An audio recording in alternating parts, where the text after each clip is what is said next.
Okay?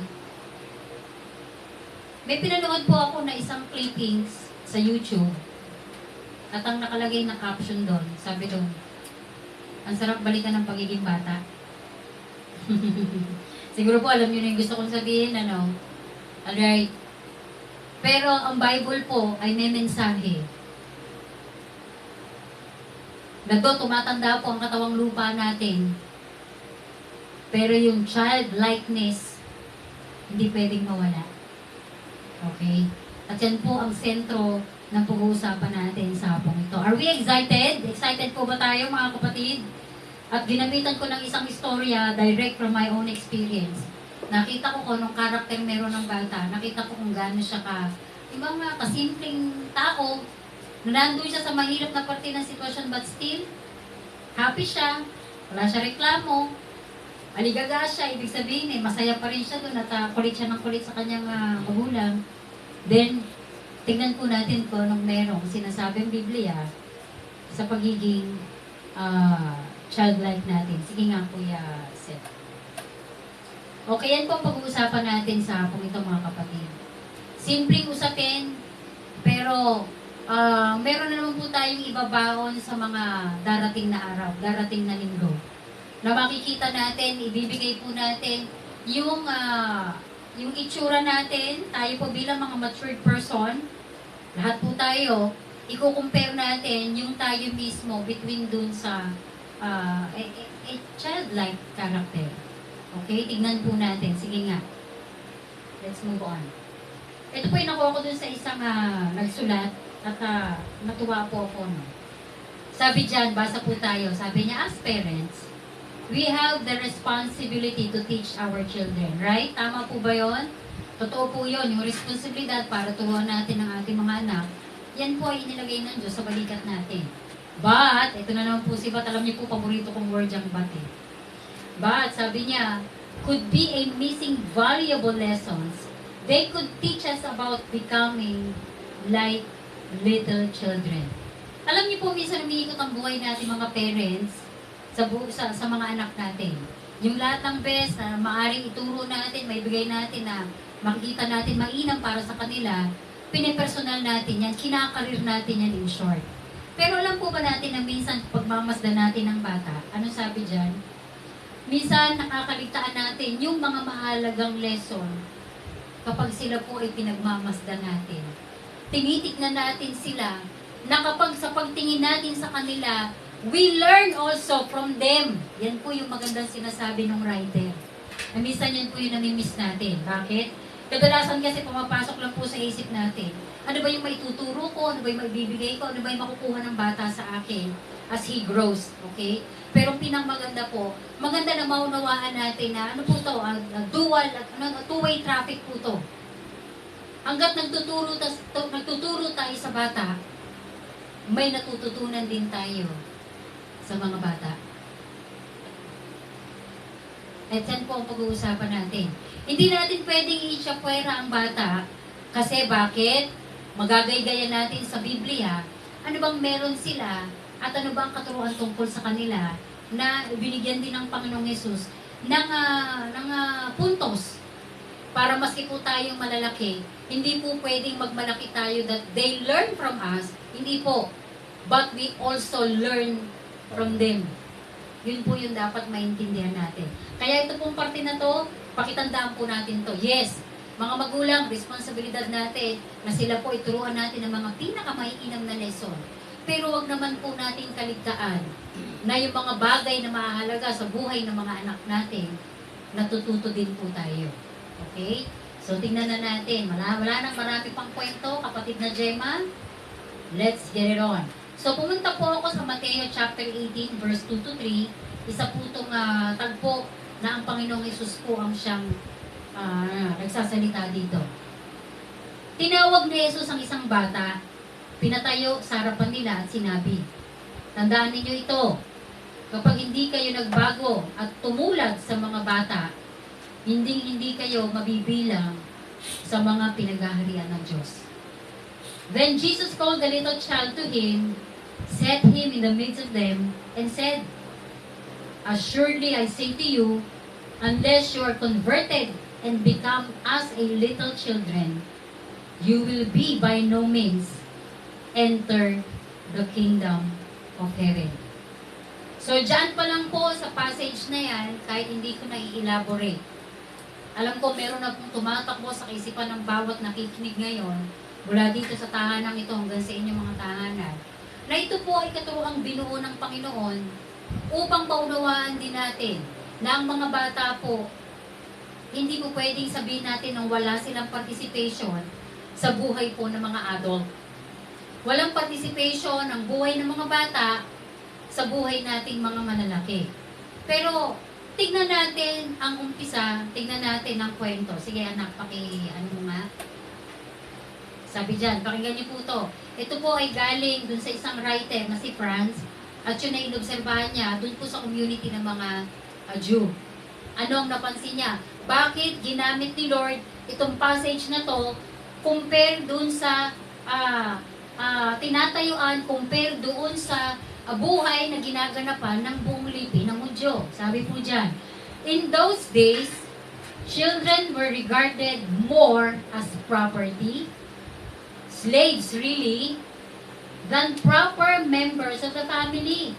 Yan po yung isang napansin itong si Franz, ito pong writer ng isang libro tungkol sa mga lipi ng Israel, na ang mga bata po sa kanila, binibilang nila bilang property lang. Ano sa Tagalog ng property? Pag-aari. Ari-arian, that's right. Mas magandang word. At sinundan niya ng salitang slaves, really. So, ibig sabihin, meron bang bilang ang mga bata sa kanila? Sa inyo pong pangunawa, dito po sa nabasa natin, may bilang ba ang bata? Maring wala. Ang bilang lang ng bata sa kanila, it's just a property. Ano pa ang bilang ng bata sa kanila? Hindi daw po ito, hindi katulad ng kostumbre ng ibang bansa na ang bata ay binibilang isang pamilya. Pero sa kanila po, parang hindi. Okay? Kaya nga pag property lang ang tingin, pwede mong ibenta, Diyos ko po, pwedeng mawala, pwedeng ipamigay. Okay? Pag sinabi mong property, yan po yung possible na pwedeng mag-take place kapag sinabi natin property. Pero pag sinabi natin na miyembro ng pamilya, anong isasagot ng mga magulang? Over my dead body. May isa pong libro akong nabasa, kasi nalaman ko po ito sa kapatid kong panganay nung siya nasa Germany. Natandaan ko po yung sinabi niyang title ng libro, na ang pangalan po ng libro, Not Without My Daughter. Ganda po ng istorya. Nasa komunistang bansa, at talagang isisis ang kanilang mga anak, etc. at ano pa. Pero hindi po pumayag itong ina. Kaya ang ganda po. Title itself, alam mo na kung ano ang tatakbo ng istorya. Hindi ko na po yung istorya yan kasi mahaba yan at isang libro yan. Pero binibigyan ko na ng comparison between ang pagtingin sa anak sa lipi ng Israel at sa anak ng ibang bansa. Especially dito sa atin sa Pilipinas. Second sentence, sabi dyan, they were expected to be observed and obeyed. Yan po ang trabaho lang ng bata. Kailangan sila po ay laging makinig, tumingin, at dapat lagi lang silang sumusunod bilang anak. Okay, yan po ang kanilang tayo. Kaya ito po yung commentary dito si Franz. Sabi niya dito, a child was a person of no importance in Jewish society. Okay? Subject to the authority of his elders, not taken seriously except as a responsibility, one to be looked after, not one to be looked up to. Abay, magkaiba po ito.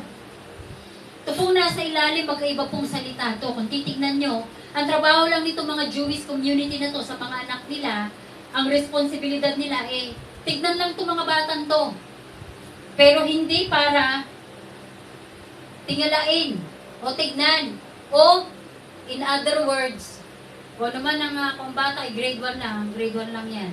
Hindi nagkasama mga pamilya niya na, ay kailangan maging mambabatas to. kailangan maging teacher to. Magtatrabaho ko para tong batang to maging doktor. Ay, hindi po ganun. Kaya itong tong writer po, nung binabasa ko yung kanyang libro, matagal na panahon niya po bago inilimbag ang libro. Bakit? Kasi talaga pong inobserbahan niya anong pamilya meron ang mga Jew. Kaya tamang-tama po at eksaktong-eksakto doon sa Mateo na binasa natin kung bakit si Lord binigyan niya ng importansya ang mga bata. At mabigat pong importansya. Ano ang ginamit ni Lord? Maliban na maging katulad kayo ng mga batang maliliit na to, by no means you will not enter the kingdom of God. Ang sinasabi na po ng Panginoon ay pagpasok sa kaharian ng Diyos na maliban maging katulad tayo ng mga bata. Now, tingnan niyo mabuti, katulad po ng introduction ko kanina. Madalas yan po yung nalilibanan, yan po yung nakakalimutan ng mga magulang. Na kung pagmamasdan po natin ang karakter ng bata, kung pagmamasdan natin ang inner being ng bata, napakarami po natin talagang matututunan sa kanila. Napakarami. At yan po ang gustong bigyan ng diin ng Panginoon kung bakit, ang sabi niya, maging katulad tayo ng bata. Sige, tingnan natin ang kasunod. Okay. Bakit ba isinulat yung chapter na yan ni Lord Jesus? Bakit yan naisulat at bakit? Ano ba ang pinanggalingan na istorya? Okay, basa po ako. Bakit ako nangingiti? Kasi kung titignan niyo mabuti sa istorya na ito, talaga naman po nakakangiti. Sabi niya, the disciples were arguing among themselves who would be the greatest and took it to Jesus to settle the matter. So, dun po sa istorya na yan, dun sa upper part na yan, kung babasahin nyo. Ito pong si John at saka si James, pagkapatid po to. Tawag sa kanila si Kambal. Sila po'y lumapit sa Panginoon at ang sabi nila, dyan po sa Matthew, sa account ni Matthew. Sabi niya, Lord, sino ba ang mga nakahinigit sa amin? Okay? At hayaan mo na kami maupo sa kanan at maupo kami sa kaliwa. Kaya po nangiti ako kagad. Kasi bakit? Kasi nakakatuwa po ang istorya na alam nila na si Lord Jesus ay Son of God. Alam nila yan. At alam nila na si Lord Jesus may luklukan. Alam nila na si Lord may upuan. At yung upuan na yan, dahil si Lord ang nasa gitna, nagkaroon kaagad ng self-understanding itong dalawa na to, na merong uupo sa kanan at sa kaliwa.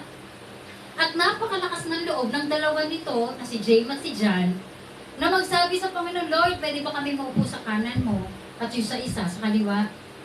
At sumagot si Lord sa kanila, aba, wala sa akin ang kapangyarihan kung sinong uupo sa kaliwa at sa kanan. Ang tatay lang. Plain na plain ni Lord sinagot, itong mga dalawa na to, pero pagkatapos siya na isabihin ng Panginoon, nagkwento na siya tungkol sa bagay na yan. Pero ituloy muna natin. So, ibinibigay nila sa kamay ng Diyos na mag-decide who will be seated on the right at saka doon sa left. Now, sabi niya, that they probably didn't think Jesus would choose one of them. Hindi nila naisip na si Lord walang pipiliin sa kanila. Okay? Kaya si Lord sinagot sa kanila na wala sa akin ang desisyon na yan, wala sa kamay ko yan. Nasa tatayan kung sinong pauupuin niya sa kaliwa at sa kanan ko. Okay? Pero itong dalawa na to, nag-assume sila na si Lord ang mamimili. At ang sabi dyan, but maybe He would tell them how to become the greatest. Hindi sila sinagot ng Lord ng plain na, ikaw, James, sa kaliwa ka, ikaw dyan, dahil ikaw ay beloved, dito ka sa kanan ko. No. Hindi po nagbigay ng pagsasabi ang Panginoon. Bagkos, sumagot ang Panginoong Yesus ng very plain na ang tatay ay magde-decide for that matter. Pero kung titingnan mo, ano sabi dito, hindi man sumagot si Lord ng very straight. Pero sumagot si Lord ng mga bagay na pwede nating matutunan at pwede nilang matutunan paano bang maging higit, paano ba maging great. Ayan. At yan po yung account na yan. Kaya kung bakit inilagay dyan sa Mateo na yan, ang sabi ni Lord, sabi niya, if you want to be great, sabi ni Lord, then be a servant of all. Magkakasunod po yung mga passages na yan. Pero binigyan ko po ng atensyon yung comparison between sa adult at saka sa ating pong mga maliliit na bata. Okay, tingnan na natin ang kasunod niyan. Okay. Now, ano po ang matututunan natin sa bata? Meron lang po ako ilang bagay dito, mabilis lang naman to, makikita nyo to.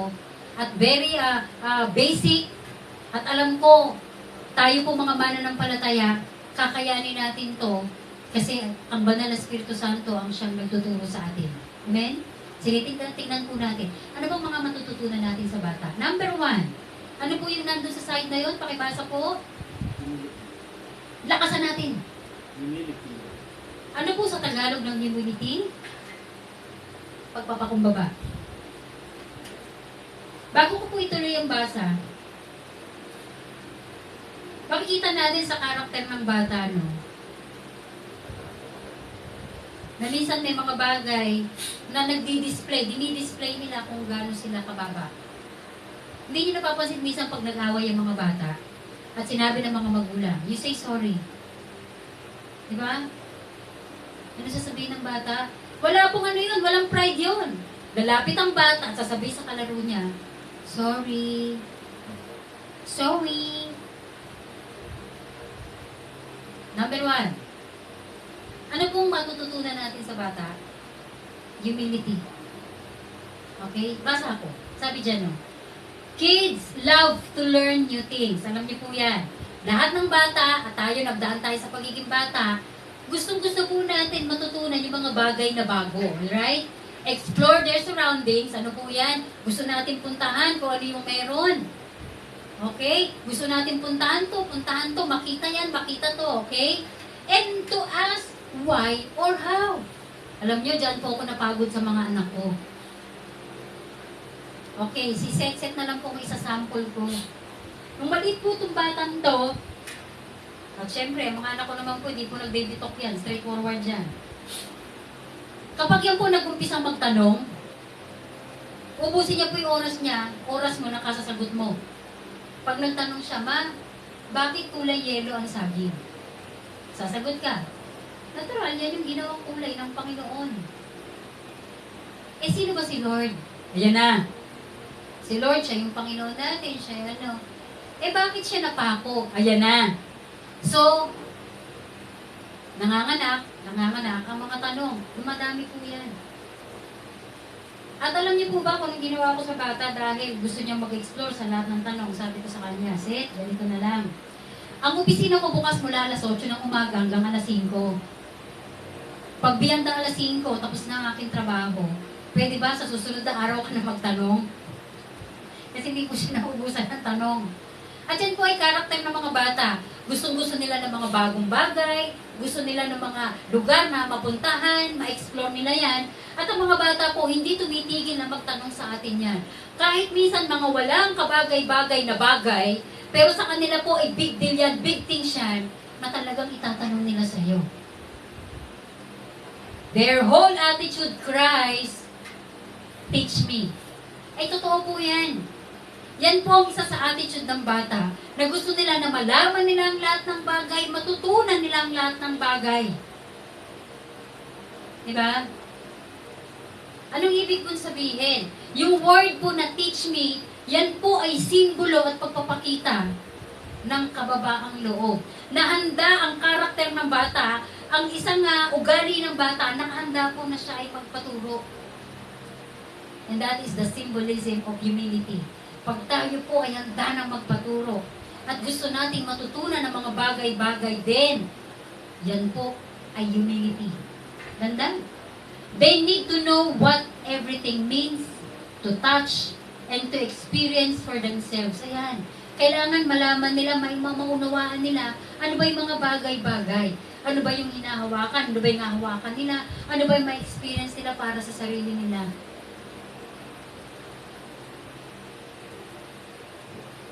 Hindi nyo napapansin yung mga bata, bakit kaya gusto nilang maglaro sa putikan? Di ba? Kasi po sa mga foreign, nakikita ko yan eh. Sa Pilipino lang hindi pwede, puro kurot at pingot ang aabutin mo sa nanay mo pag naglaro ka sa putikan eh. Sila po, pinababayaan nila yung bata ma-experience ang putikan, naglalaro ganun sa tubig, sa putik. Sa baha, ma-experience ng bata ang tubig ng baha. Di ba? Pero tayong Pilipino, ano? Naku, palo aabutin mo sa nanay. Unang-una, ayaw ng nanay, madumihan ng damit ko, hirap maglaba eh. Di ba? Amen? Alright. Pero, kitang-kita natin dito sa attitude ng bata. Gusto nilang matutunan yung lahat ng bagay. They always cries out, teach me, teach me. Tingnan yung mga bata natin, kayo po maobserba niya. Mga nanay, di ba pag naglalaba kayo, minsan uupo sa tabi niyo yung mga anak niyo. Nakikihalo ng nilalaban mo yan. Pinapipakailaman yung mga bula-bula mo, nakikikusot-kusot yan. Di ba? Kasi gusto nilang matutunan. Right? At minsan binabasag kagad natin yung mga bata. Ano sabi natin sa mga anak? Baka ngayon gusto mo maglaba, pag malaki ka na, ayaw mo na maglaba, ha? Tama, mali. Okay, kung kayo po ay nandyan sa aking online, maglagay kayo ng malaking thumbs up sa sinasabi ko na ibig sabihin nag-agree po kayo. Diba?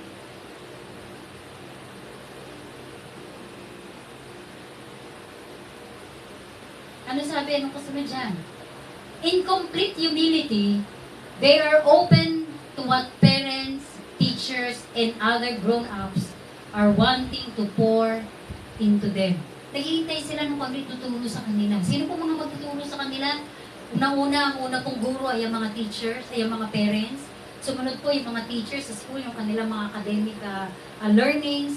Sino pa po? Yung mga tao, mga matured, na magtuturo sa kanila ano ba yung dapat sila. Alright? So, ibig sabihin, kitang-kita po natin ang isang karakter ng bata na ngayon ay binubuksan natin kung bakit ang sabi ng Panginoon, maliban na kayo maging katulad ng bata, isa sa karakter ng bata ay ang pagiging humble nila. They are ready and willing to learn. Diba? Totoo po yan. Sa totoo lang.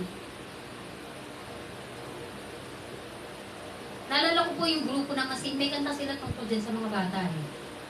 Sabi dyan, itanong mo sa mga bata. Itanong mo sa mga bata. Bakit yun yung tema ng lyrics nitong mga taon to, itong mga writer? Posible na meron silang na-observe sa mga bata. Na pwedeng matutunan, nino? Ng mga malalaki, ng mga mature, ng mga adults. Okay? Ano sabi dyan? Sila po ay nakahanda in humility, nakahanda silang magpaturo sa mga magulang, sa mga teachers, at sa mga grown-up persons. Our wholehearted attitude, our whole heart attitude and posture are that of it. I am a child of God. I am the child and God is the Father. Alam niyo, yan po ang dapat maging puso natin bilang mga mananampalataya na sinusundan natin ang ugali ng bata. Lagi natin i-claim na ako ay anak at yung tatay ko ang magtuturo sa akin. Ako yung anak, ibig sabihin, ako ay subjected sa tatay ko. Kaya kung ano ang ipagagawa ng tatay ko, in humbleness, in humility, susunod ako at gagawin ko. Kaya po ba natin i-recite yan? Kaya po ba natin i-recite that I am a child and the Father in heaven is my Father? Alam mo na kung anong ibig sabihin yan, na tayo ay susunod kung anong pinagagawa ng tatay. Anong sabi pa dyan? Ito pa yung dapat nating i-ater. Ano sabi dyan? I am the student and God is the teacher. Ayan pa. Ako po ay isang mag-aaral lamang at ang Diyos ang aking tagapagturo, ang aking guro. Nakakita na ba kayo na kapag nagtuturo ang teacher ay mas magaling pa ang estudyante? Not at all. Hindi pwede yan. Kaya ang kategorya mo estudyante, lamang ang teacher sa'yo. See? Kumpisan natin yan. Ang Diyos ang aking tagapagturo at ako ang mag-aaral. Ibig sabihin, mag-aaral tayo po. Sinasama ko ang sarili ko. We learn from the Lord. Hindi tayo magaling. Hindi tayo matalino. Hindi natin alam ang future, period. Sinong nakakaalam niyan? Yung guru mo. Yung teacher natin, yung God. At sa pamamagitan yan, pag yan ang kinukumpisan mo, yan po ay symbolism ng pagiging mababang loob natin a childlike karakter na humility. Walang pagyayabang. Walang pagmamalaki. Diba minsan mapapansin niyo sa bata? Pag magaling ang bata, minsan tinanong mo siya, ang galing-galing mo naman sa math. Sino ba nagtuturo sa'yo? Mami ko. Sino ba nagtuturo sa'yo? Daddy ko. Di ba? O kung sino man yung nagtuturo sa kanya para mag-excel siya. Sinabi pa ng bata, well, yung Christ ay yung childlike character. Kapag siya po ba magaling at sinabi natin, alam mo, ang galing-galing mo. Sumasagot ba ang bata sa atin na, well, that's the way. Wala po, wala kang makikitang batang ganyan. Minsan nga ang bata, anong ginagawa niyan? Halos pumupulupot yan sa nanay. Nahihiya siya pag binibigyan siya ng mga complementary words. Na halos nagtatago siya. Eh tayo pong malalaki. Alam mo, ang ganda talaga ng ano mo, ng damit mo. Maliit na bagay. Maliit na bagay, Diyos ko. Eh, Uniqlo yan, sir. Diba? Elakos yan eh. Ganyan tayo. Hello? Palagay ko, alam mo kung magkakaharap lang tayo, nakikita ko na natawan-tawa kayo. Kasi hindi natin madidinay. Kaya tama ang Panginoon na maliban tayo mga katulad ng bata in humility, then we will not enter into the kingdom of God. At ang bata, ang keywords dito sa sinasabi natin, he is able and willing to learn. Lagi siya naghahanap ng magtuturo sa kanya. At siya ay mababang loob to learn. Subjected siya dun sa mga magtuturo. Kung anong ipagagawa mo, gagawin niya. At ito po malungkot, minsan mga bata pa lang, kung ano-ano tinuturo ng mga matatanda. Pag ang bata nagmura, ano sasabihin ng nagturo? Yahoo! Di ba tuwang-tuwa? Kapag ang bata nagbuntal, nanampal, ano sasabihin natin? O diba, tuwang-tuwa tayo. Mga kapatid, in humility, ang mga bata po sumusunod kasi nag-expect siya na ang tinuturo natin, tama. Kaya pansinin nyo, makikita nyo yung pagiging naive ng bata. Yung pagiging inosente ng bata, makikita nyo na hindi niya alam na mali yun. Ginagawa niya lang. May isa po akong commercial na nakita. Ito pong bata, kumakain mag-isa. Alam niyo kung ano ulam niya? Lumpiang Shanghai. Ang ginawa niya, kinuha niya yung lumpiang Shanghai, inipit niya po sa kamay niya, sa pagitan ng kamay niya. O, alam niyo na kung anong kwento. At ginawa ng bata, sabi niya sa lumpiang Shanghai. Ano ibig sabihin nun? Saan natutunan ng bata yung mga bagay na yan? Kasi mga bata po, meron silang teachable spirit. Yan po yung isa kong gusto pang marinig niyo sa akin. Isa sa karakter ng bata, meron po silang teachable spirit. Madali silang turuan. Madali silang maka-adapt ng mga binibigay sa kanila. So, isa po sa simbolo ng humility, meron pong teachable heart. Ganda, di ba? Lumalabas po yung totoong istorya ng humility. Hindi lang tayo nagpapaturo, bagkos meron tayong puso na handang matuto. Next in line.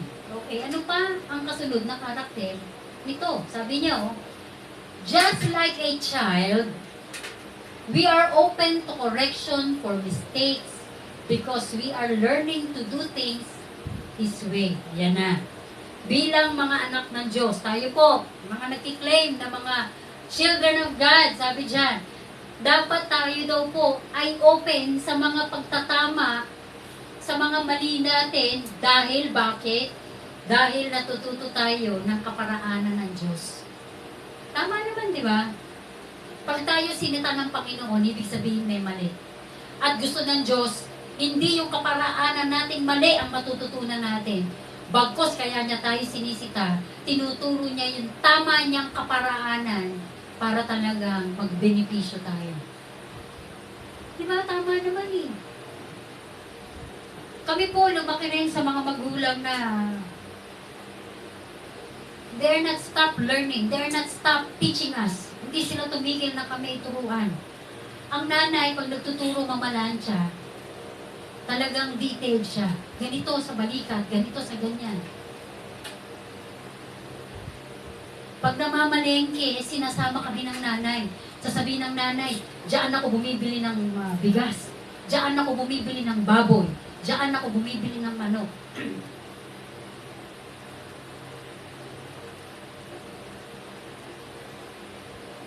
So, kung titignan nyo mabuti, bakit tinuturo ng nanay?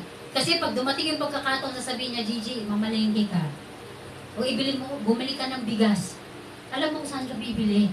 Huwag kang kung saan-saan bibili. Bakit? Yari ka kay mother. Kasi ang nanay, magaling yan eh. Alam niya kung ang timbang ay kulang, kaya huwag ka mangungupit, yari ka sa mother. Huwag mo sabihin na, 1 kilot kalahati yan, yung palang binili mo, 1 1/4 lang.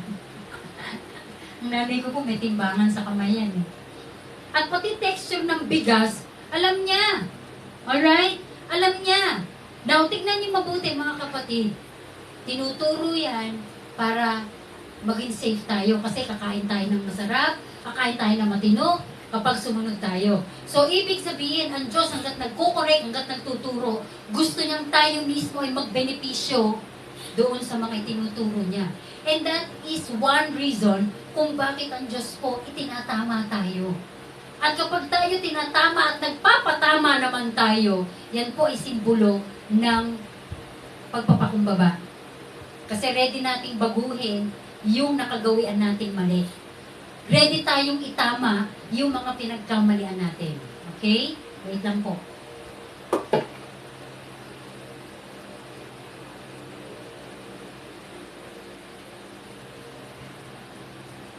Alright. Ano sabi pa dito? Also, ito po, meron pa daw po also. We are eager to learn what else we can do to know Him better and please Him because He is good to us. Ito po yung isa kong gusto dyan. Sabi dyan, isa pa daw po, at meron pa kanya. Gusto daw po natin, pag sinabing eager, gustong-gusto natin, okay? Gustong-gusto po ba talaga natin? Okay. Gustong-gusto daw nating matuto ng ano daw? Ng iba pang bagay na maunawaan natin siya ng lubusan. Okay? Saan po natin maunawaan ng Diyos? Sa Biblia. Makikita natin kung sino ang Diyos dyan. Paano po natin makikilala ang Diyos sa araw-araw na binubuhay natin? Makikita natin paano gumawa ang Diyos. Nakikilala natin siya. Kaya na po bago kami mag-fellowship, may maliit kami mga sharing dito sa bahay na talaga bang nakita namin kung paano si Lord gumawa. Amen? At ano pa? Hindi lang para matuto at maunawaan, para maintindihan din natin kung paano natin ipiplease ang God. Paano ba natin mapapangiti ang Panginoon? Paano ba natin sasabihin ng Diyos sa ulo natin at igagana ni Lord yung ulo natin at sasabihin ni Lord, that's my son, that's my daughter. Kasi napiplease si Lord. Bakit? Kasi mabuti naman talaga ang Diyos. Bakit gustong-gusto natin maunawaan, maintindihan kung sino ang Diyos? Bakit gustong-gusto natin makipag-ugnayan sa Panginoon? Kasi wala pong ginawa ang Diyos kundi gawin ng mabuti para sa atin. Am I right? Tama po ba tayo dyan? Tama po ba ako dyan? Amen. At ano sabi? Finally, sabi niya, we know our place. Alam natin kung anong lugar natin. Saan tayo tatayo? Saan tayo haharap sa Panginoon? Alam natin yan. We don't try to be above God. Ayan na, tandaan natin yan. Or on equal footing with Him. Yan ang ingatan natin.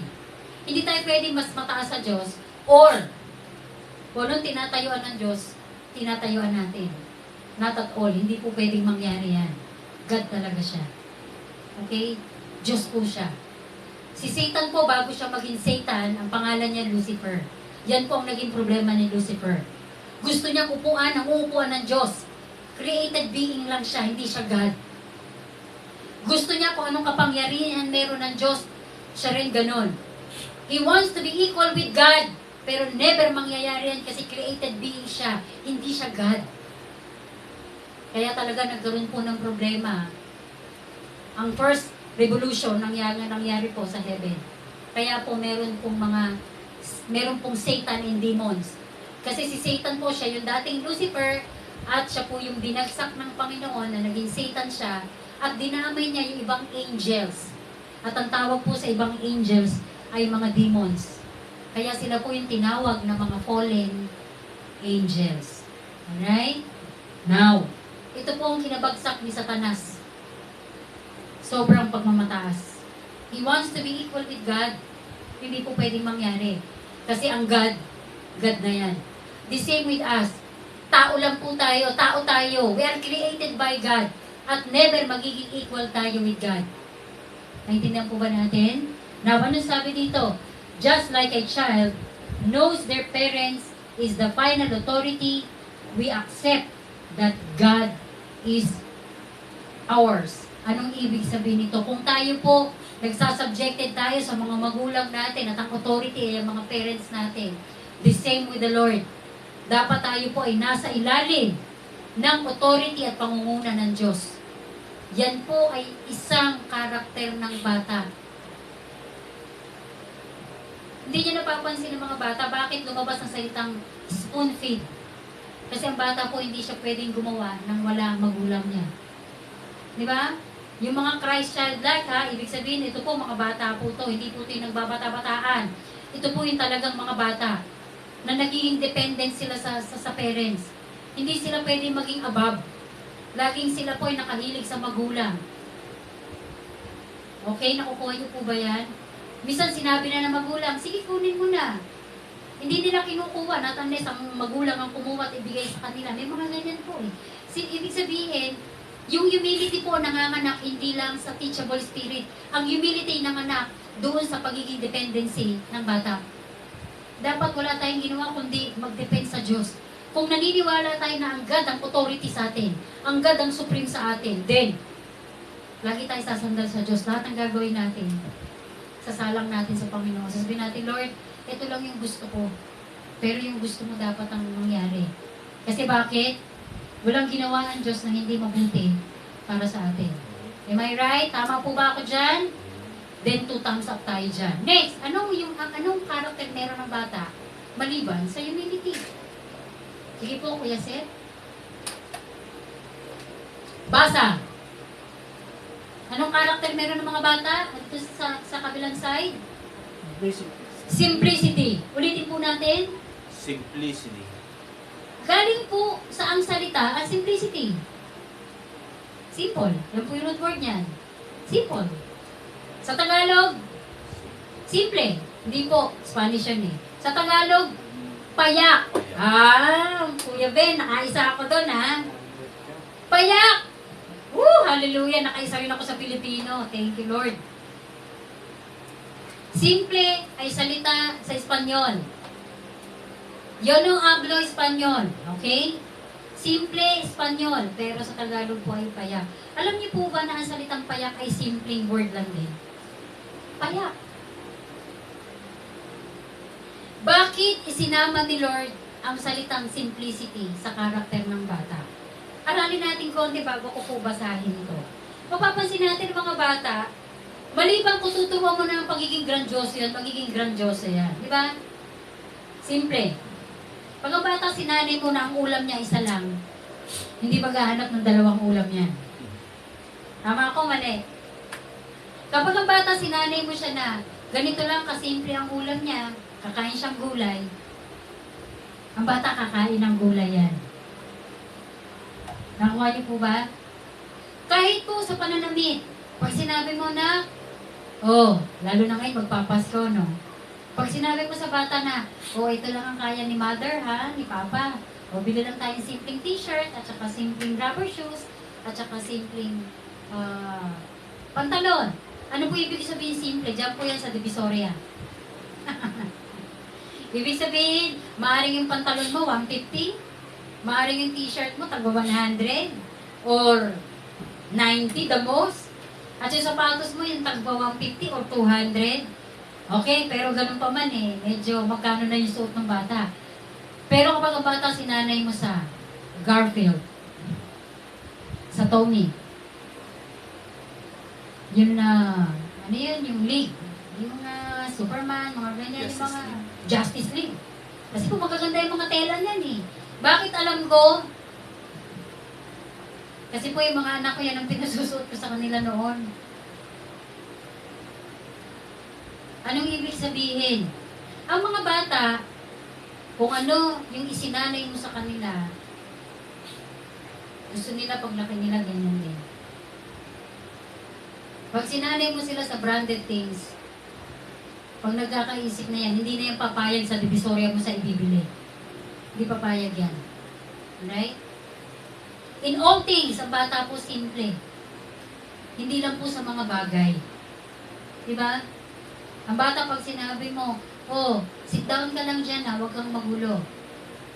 At pag yan, nakasanayan ng bata na tinuturuan mo siya na mag-behave, diba simple lang naman siya? Andiyan na siya, nakaupo lang siya. May mga karakter po talaga ang bata na matututunan natin. At isa sa karakter niya, yung pagiging payak ng bata, yung pagiging simple. Let's read. Sabi dito, a childlike faith is simple. Ayan na. Inumpisahan na saan? A childlike faith. Pananampalataya kagad ang binatikos ng usapin. Simple lang daw po ang pananampalataya ng isang bata. They have a large capacity to love and their trust is usually without limit. Tingnan nyo, no? Hallelujah.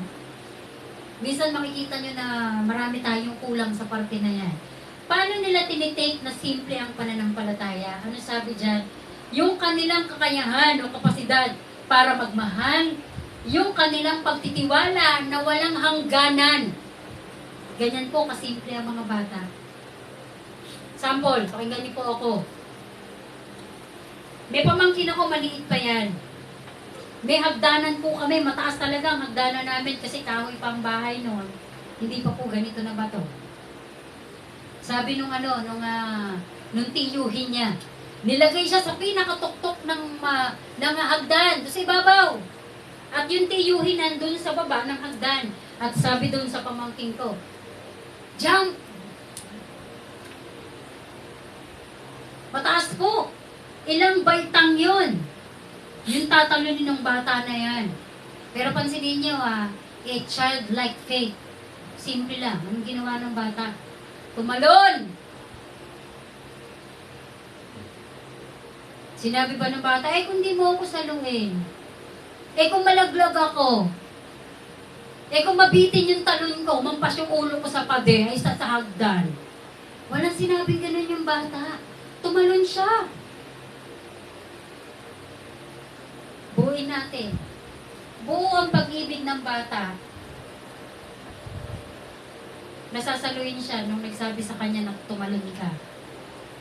Hindi matuturingan ang pagtitiwala ng bata dahil alam niya sasaluhin siya.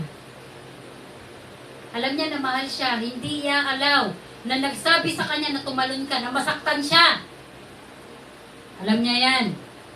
Kaya tumalon siya. Naniniwala siya at nagtitiwala siya doon sa nagsabi sa kanya na tumalon ka. Alam niya na hindi siya pababayaan na mahulog at madisgrasya. Kaya tumalon siya. Mga kapatid, minsan ba naranasan natin yan na sinabi ng Diyos sa atin na maliwanag? Anak, give up. Minsan ba narinig natin yung tinig ng Panginoon na, anak, ibigay mo sa akin. Yaan mo akong gumawa. Minsan ba narinig natin sa Panginoon, anak, pagagalingin ko yan.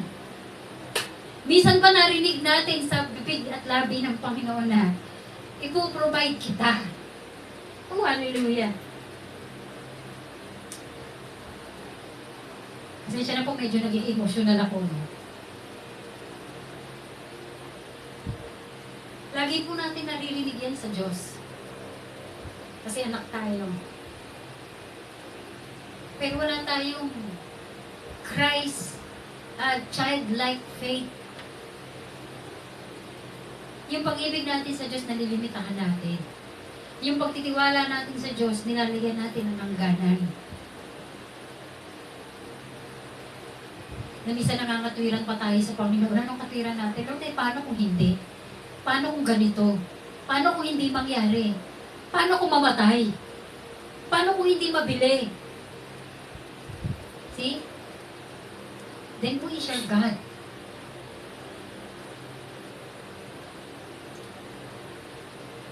Naalala ko po ang Yahweh na pinagmamalaki niya si Job. Kay Satan niya po sinabi kasi si Satan po sa Job, kung mababasa niyo, to and fro daw po, akit baba sa area ng Diyos. Alam niyo po kung ano sinabi ng Yahweh, ng God, kay Satan? Sabi niya, nakikita mo ba yung servant ko si Job? Walang katulad yan. Alam niyo po ba na ang Diyos kapag nagtitiwala tayo sa Kanya at minamahal natin, tayo po ay highly recommended by God. Pinagmamalaki po tayo ng Diyos. Hallelujah. Dumadaan ka pa sa mahirap na parte, kapatid. Pinagmamalaki ka ng Panginoon. Kaya wag natin pahiyain ang Panginoon sa pagmamalaki niya sa atin. Ibigay natin yung 100% pag-ibig natin sa Diyos. Ibigay natin yung 110% na pagtitiwala sa Diyos. And that is living in a simple. Yan yung buhay, yan yung karakter na meron ng mga bata. Na kapag sinabi ng Diyos, sumusunod sila, walang question. Walang doubt. Ginagawa nila yung pinapagawa ng Panginoon. Kaya mo ng tissue pa. Baka makita ng mga audience natin. Hallelujah, thank you, Jesus. Salamat, sir. Oh, hallelujah, Jen. Maiyakin ka talaga. Alam nyo kung bakit po ako na-emotion? Kasi yan po yung mga dinaanan, hindi lang po ng inyong lingkod. Maraming tao dumadaan dyan na parang wala tayong childlike character. Yung pagiging simple na lagi tayong hihilig sa Panginoon dahil siya yung may kakayahan. Minsan hindi natin nagagawa yan. Nagiging dependent tayo sa kakayahan natin. Tinitignan natin yung kaba natin, yung pera natin, tinitignan natin yung bank account natin, tinitignan natin yung diploma natin, yung katalinuhan natin. Then we will say to the Lord, Lord, kaya ko yan. At kapag sinabi natin kaya ko yan, then we are not living simply. Yan gusto ni Lord, a childlike faith. Pag sinabi ng Panginoon, bigay mo sa akin yan, bigyan natin. Pag sinabi ng Panginoon, anak, tigil mo yan, tigil tayo. Pag sinabi ng Panginoon, ipoprovide ko yung lahat ng kailangan mo, paniwalaan mo yan kahit wala kang nakikita, kapatid. Hallelujah, thank you, Jesus. Let's move on. When Jesus says, unless you become like child, He means that we don't make things complicated. Yan po yung isa sa pinakamaganda.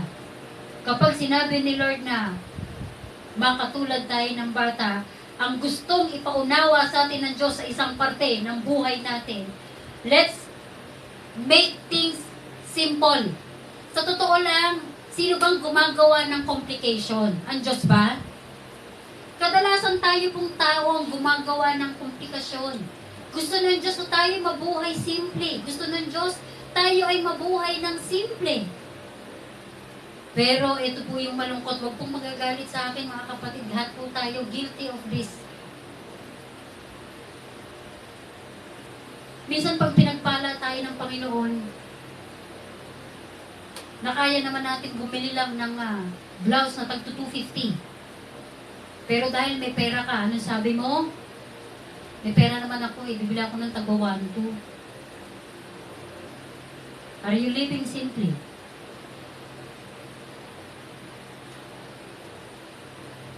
Okay? Hindi ko po binabati ko sa mga bumibili ng mga mamahaling damit. Okay? Ang sinasabi ko lang po, minsan matuto tayo yung magkaroon ng pananampalatayang simple. Hindi porket pinagpala tayo ng Diyos, ubos-ubos biyaya tayo. Yun po yung gusto kong sabihin dyan. Diba? Na minsan, ito po no, meron pa tayong 4 na sapatos. Pero dahil may bagong labas na sapatos, anong ginagawa natin? Bumibili tayo. Then, are we living simply? Isang pares lang ang paa mo. Ang nasa cabinet mo, 4 na pares na sapatos. At bibili ka pa ng isa, meron kong 5 pares na sapatos. Now, tell to me, yan ba ay simpleng pamumuhay? Aba, grandiosong buhay po yan. Ako lang magsasabi sa inyo. Okay? Pag pinagpala tayo ng Panginoon, pangalagaan natin ang pagpapalang binigay sa atin. Ang parable po, nagsabi dyan. Di ba meron binigyan ng 100, meron binigyan ng 50, meron binigyan ng 10. Ano ibig sabihin yan? Yan po ay binibigay ng Diyos individually ayon sa kakayahan ng tao. At pag binigyan tayo ng ayon sa kakayahan natin, gamitin natin rightly. Gamitin natin ng tama. Okay, hindi na po ito pinag-uusapan sa pag-i-invest o whatever sa hanap buhay. Generally, ang teaching dito, gamitin natin ang ibinibigay ng Diyos sa atin ng tama kasi hindi makararating sa kamay mo yan maliban na ang Diyos ay ipadala sa iyo yan. Ang Diyos ang nagbibigay niyan, hindi ang kahit sino. Ginagamit lang ng Panginoon ang tao, ginagamit ng Diyos ang sitwasyon, ang pagkakataon, para matanggap ng tao yung dapat para sa kanya na ibinibigay ng Diyos. Pero ang bottom line niya, ang end story niyan, ang Diyos po nagbibigay sa atin yan. Then dahil ang Diyos ang nagbibigay sa atin yan, anong gagawin natin? Gamitin natin ang tama. Amen po ba tayo dyan? Huwag natin gawing complicated. Simple lang. Alam nyo ngayon, dahil sa nakikita natin na tumataas ang technology, no?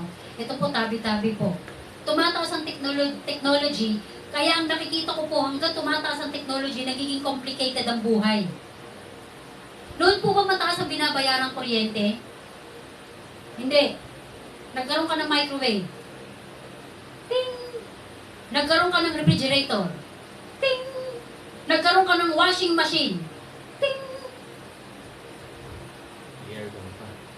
At dahil tag-init, at more than able ka naman bumili, tama po si Kuya Michael, bumili ka ng aircon. Ting! Tapos nung dumating ang billing mo na 6,700. Ano sabi mo? Ano ba naman yan? Nagtitipid na nga ako, 6,700 pa rin ang billing ko. Di ba nagiging complicated po? Eh noon, simple lang ang buhay. Wala pa technology. Gasera, planchang diuling, batya at palo-palo, pamaypay. Pero may binabayaran bang malaki ang mga tao noon? Wala pong binabayarang malaki kasi walang maraming ginagamit na kuryente.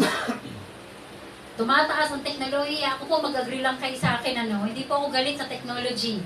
Pero in-explain ko po sa pagkakataong ito, mga kapatid, na hindi na po nagiging simple ang buhay ng tao. Tayo po ang gumagawa ng complication kung bakit. Kung nagiging komplikado na, yung nagiging resulta ng mga bagay na pinili natin, hindi po ang Diyos ang pwede nating sisihin dyan. Tayo po. Kasi tayo naman talaga yun na buhay ng may komplikado. Okay. Labas tayo sa buhay ng Kristiyano. Noon, isa lang ang asawa mo. Ting! Ginawa mong dalawa. Ting! Eh dahil pogi ka, naging 3. Ting! Dahil ikaw ay nagtatrabaho sa magandang kumpanya at marami kang pera, dinagdagan mo pa ng isa. Ting! So 4 na po. Ano ngayon ang komplikasyon ng buhay? Aawayin ka ni number 1. Bakit? Ito na yung mga komplikasyon mo.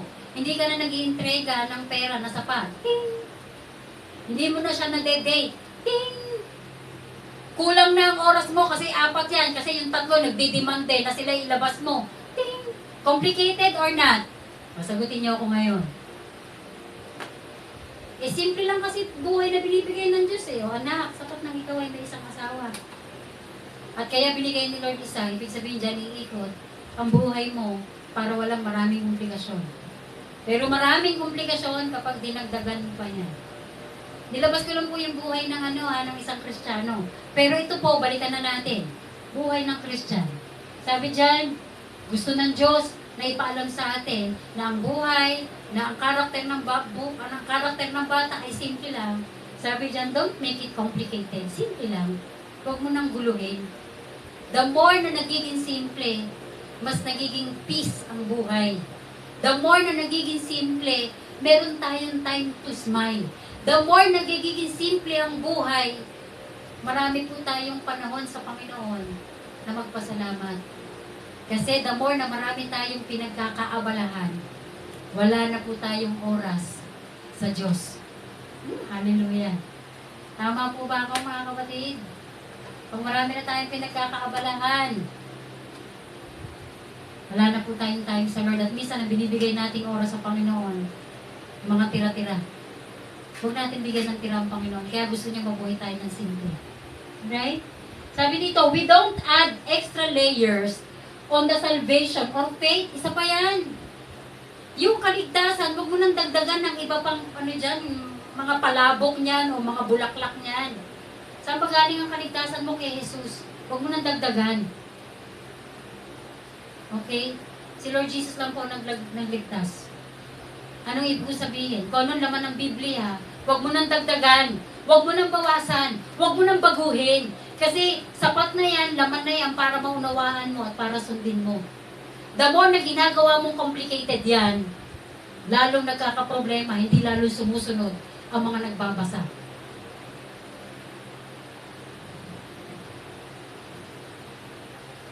Clears po ba tayo mga kapatid? Ang Diyos gusto niya, a childlike faith, simple lang. We wanted a relationship. He wanted a relationship with us. So dahil gusto ng Diyos ng simple, gusto niya, simpleng relasyon lang, walang masyadong komplikasyon. Walang maraming kutso-kutso. Walang number 2, walang number 3. Gusto ni Lord siya lang. See? Pag isa lang, walang komplikasyon. Kapag si Lord lang ang boss, walang komplikasyon. Pag si Lord lang ang master, walang komplikasyon. Pag si Lord lang ang tatay natin, walang komplikasyon. Susunod lang tayo. A simple trust that keeps our eyes focused on His daily grace and provision. Yan po yung isa sa pinakamaganda. Simplicity na karakter ng bata. Ang bata laging nakapokus sa magulang niya. Kung ano yung pagkagawa ng magulang, kung ano nga kapapakain, kung ano yung tuturo, ang bata po, tanggap lang ng tanggap yan. Bakit? Ang focus niya nasa God. Ang focus niya nasa parents. Katulad din po natin. Nabubuhay tayo sa grasya lang ng Diyos. Nabubuhay tayo sa provision ng Diyos. So saan natin ilalagay ang focus natin? Para maging simple tayong mananampalataya. Then, ano sabi ng Bible? Fix your eyes upon Jesus, the author and the finisher of our faith. Ganda? See? A simple, child-like faith. May natutunan po ba tayo? Sana po, I hope, meron kayong papel at ballpen dyan, o kung masipag kayo mag-picture, picturean nyo. Para po, pagdating natin ng Bible study, marami naman tayong mga pag-uusapan. Last but not the least, anong sabi? Sige nga, anak, isa sa karakter ng bata. Basa. Salvation. Anong meron? Bakit, Pastora Sister Jem, bakit naisama yung salvation sa karakter ng bata? Tingnan natin. Alright. Jesus said, unless you change and become like little children, you will never enter the kingdom of heaven. Hinighlight ko po yung salitang change at saka hinighlight ko po yung salitang never. Bakit tutularan mo lang ang bata, papasok ka na sa kaharian ng Diyos? Bakit? Meron po kasing mabigat na word na ini-include ang Panginoon. Doon sa other version po ng Bible, doon sa version ko, sabi niya, unless you converted like a child, converted sa isa pa pong passage sa English, change. Pag tayo daw po hindi nabago, hindi katulad ng bata, hindi raw po tayo makakapasok sa kaharian ng Diyos. So, ibig sabihin, may kinalaman po yan sa pagliligtas. Kasi kung hindi ka ligtas, hindi ka papasok sa langit. Kung ligtas ka, papasok ka sa langit. Pero, hindi po yan ang pagdidiinan natin. Ang didiinan natin yung salitang change. Alam po natin ng mga bata, ay kung ano lang yung nakikita nila, ginagaya nila. Kaya nga po, sa balikat ng mga magulang, trabaho natin, na sila ay baguhin. Kasi hindi lang naman po mga magulang ang kasama ng mga bata. Meron silang mga kalaro, meron silang mga classmates, etc. Bla bla bla. na one thing for sure, matututunan nila yan sa iba.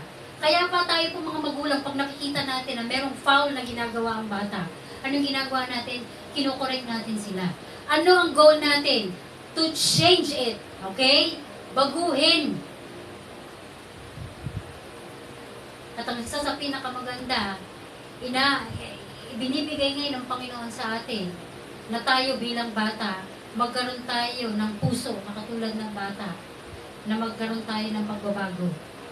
Handa tayong mabago. Basa tayo. Sabi dyan, change is referring to a heart transformation. That is only done through salvation by faith, through the power of the Holy Spirit. Ano ibig sabihin yan, mga kapatid? Heart transformation. Naalala niyo po yung ating pinag-usapan about heart? Na-word ko na po ito eh. Yan po yung talagang dapat mabago sa atin. Hindi po ang mind. Ang heart po, siya kasi yung nagdi-decide, siya yung nagbibigay ng final decision sa isang karakter ng tao. Kaya dapat siya po yung mabago. Siya po yung matransform. At paano mangyayari ang transformation? Sa pamamagitan po ng pagliligtas. Sa pamamagitan ng pagliligtas, ng pananampalataya, ng kapangyarihan ng banal na Espiritu Santo. Hindi po magte-take place ang change of heart, hindi po mababago ang puso ng tao, maliban ng tao na siya muna ay manampalataya para maranasan niya ang pagliligtas. At ang gaganap po niyan ay ang banal na Espiritu Santo. Hindi po natin kayang baguhin ang sarili natin. Si Holy Spirit na siyang kaugnay natin, siya po nagtuturo sa atin unti-unti. Siya po yung nagpapabago sa atin unti-unti. Bakit ginamit ko yung salitang unti-unti? Kasi nasa lupa po tayo at yung pupuntahan natin ay banal na dako. Hindi to isang gabi lang na bukas mabait na ako. Hindi po. Dahil matagal po tayong nanirahan sa kasalanan. Dala-dala natin ang lahat ng rule, policy, lahat ng kasalanan, pati yung maliit na issue about sin, bit-bit po ng katawan lupa natin yan. At kailangan i-process tayo ni Holy Spirit na tapyasin, tanggalin, unti-unti, yung mga impurities na yan. At ang transformation po ay nangyayari yan hindi over time. Yan po ay nangyayari araw-araw sa buhay natin. Wala pong pagliligtas kung hindi babaguhin ang puso natin. At sino magbabago ng puso natin? Lahat ng nagsisi, lahat ng tumanggap sa Panginoong Yesus, lahat na nabautismohan sa banal na Espiritu Santo, yan po ang makakatanggap ng transformation. Si Holy Spirit po, hindi naaalis sa buhay natin yan. Siya po yung magpapabago sa buhay natin araw-araw. Now, sabi dyan, the essential fact in the transformation Christ works is that He changed the great ones into little children. We allow Him to sanctify us. Ito po yung gusto kong parte dyan. That Christ works is that He changed the great ones into little children. Ano ibig sabihin? Yes, we are adult. Kompleto po ang kaisipan natin, kompleto ang ating body features bilang adult. Pero hindi ibig sabihin, change na ang heart natin. Yan po ang trabaho ng Panginoong Hesus. Yan po ang trabaho ni Holy Spirit. Na tayo ay maging katulad ng isang bata na karakter. We allow Him, we allow Christ, we allow God to sanctify us. Ang Diyos ang naghihiwalay sa atin. Siya ang gumagawa ng pagkakataon para mahiwalay tayo mula sa kasalanan papunta sa katwiran. Sino pong gumagawa sa bahay niyan? Ang mga magulang po ang gumagawa na tayo mahiwalay mula sa mali papunta sa tama. Ang mga magulang ang gumagawa niyan. Ginagawa nila yung lahat ng kaparaanan para alisin tayo dun sa mali at dalhin tayo sa tama. Magulang natin, hindi ba perfect yan? Ang God perfect. Kaya ang Diyos po may karapatan na talagang ihiwalay tayo mula sa mali papunta sa katuwiran. And that's it. Tatlong bagay na kailangan matandaan po ng mga mananampalataya na ang paanyaya ng Panginoon ay maging katulad tayo ng bata. Number 1, in humility. Number 2, in life that full of simplicity. At ang pangatlo, in salvation. May kasunod pa ba ito, Seth? Alright. That's all. So, kung titignan niyo mabuti mga kapatid, tatlong bagay, mahalagang salita po yan, na ibig sabihin, kahit adult po tayo, pwede nating sundan sa pamamagitan ng kapangyarihan ng Banal na Espiritu Santo na mabuhay ng may kababaang loob, na mabuhay ng may kapayakan, at mabuhay na ang kaligtasan ay manggagaling sa Diyos. Dependency on God's. Purihin ng Diyos. Sige, palakpakan po natin ang Panginoon.